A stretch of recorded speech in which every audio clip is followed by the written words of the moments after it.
சென்னையில் கருமேகங்கள் சூழ்ந்துள்ள நிலையில் அவ்வப்போது கனமழையும் பெய்வதால் நண்பகலிலும் பனிமூட்டமாக காட்சியளிக்கிறது.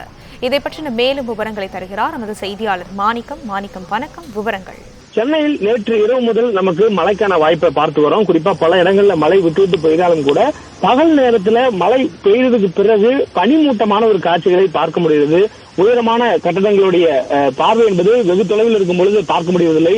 நமக்கு இந்த விசிபிலிட்டி என சொல்லக்கூடிய பார்வையுடைய திறனும் கூட அதோட தொலைவு குறைந்திருக்கிறது. ஒரு 500 மீட்டர் தொலைவில் இருக்கக்கூடிய கட்டடங்கள் தான் கண்ணுக்கு தெரியும் அளவுக்கு கருமேகங்கள் சூழ்ந்து வெறும் பனிமூட்டமாக சென்னை காட்சியளிக்கக்கூடியதை பார்க்க முடிகிறது. மேலும் பல இடங்கள்ல இதே நிலை, சென்னையுடைய பல இடங்கள்ல இதே நிலை நீடிக்கக்கூடியதை நம்ம பார்க்கிறோம். அதிகாலை வேளைகள்ல ஒரு பனிமூட்டம் எப்படி இருக்குமோ அது போல நண்பகல் 12 மணி அளவிலும் கூட அதே போன்ற ஒரு காட்சியை தான் பார்க்க முடியுது. மழை பெய்யும் பொழுது கருமேகங்கள் சூழ்ந்து விடுகின்றன. மழை பொழிவு நின்றதுக்கு பிறகாக நமக்கு அந்த கருமேகங்கள் சூழ்ந்த பகுதிகளில் வெண்ணிற மேகங்களாக ஒரு பனிமூட்ட காட்சி போல் நமக்கு தெரிகிறது. நாம் பார்க்கக்கூடிய இந்த காட்சிகள் அனைத்துமே உயரமான கட்டடங்கள் இருக்கக்கூடிய பகுதி.